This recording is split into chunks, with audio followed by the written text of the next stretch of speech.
මගේ ඇඳුම මම මෙච්චර ලස්සනට ඉන්න තෝමට ලස්සනයි කිව්වද? තොපි පිරිමි සේරම එකයි.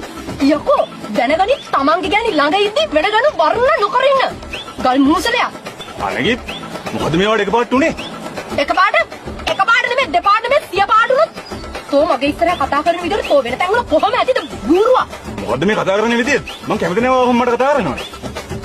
ඇත්තද කැමතිද? පොඩ හිටපන් බල හිටපන්. මම කියලා නායමියක් අකට කතා කරලා තොට නායමියක් කසාද මන් දන්නා. තොට හරියන්නේ තෝ යෝගේ නාකි ගෑණිය තමයි බූරුවා. ඔයාලා මොකද්ද උනේ? ට්‍රැක් පැන්නද? ට්‍රැක් පැන්නද? තෝ තමයි බූරුවා මට ට්‍රැක් පැන්නේ. මේ ඵලයන් මෙතන ඉඳලා ඵලයන්. තෝ එන්න බෑ අපේ ගෙවල් පැත්ත පලාද පස් පාගන්න. ඵලයයිද? තමුසුර පිස්සුදෝයි? මේ මොන මගුලක්ද මේ? මං යනවා යන්න. මං දැන් තමයි තමුසුගේ ඇත්ත ස්වරූපය දැනගත්තේ.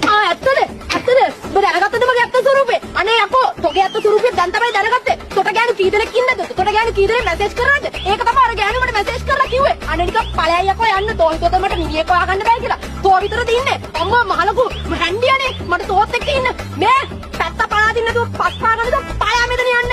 තෝ වගේ එකෙක් ඕනේ නෑ යකෝ මම හොඳ මිනිහෙක් හොයන් පෙන්නනවා. ඵලයා. බූරුවා. එනවා මෙතන. මට මිනිහෙක් හොයාගන්න බෑ කියලා හිතේ. අර මොකද මල්ලි යන්නේ? අර මොකද? කොට මිනිහෙක් හොයන්න යන්නේ. කොට ඉන්න බෑනේ මගේ මිනිහාගේ කරෙල්ලෙන්නේ නැතුව. නාකිච්චි. මිනිහෙක් හොයාගන්න නෑ.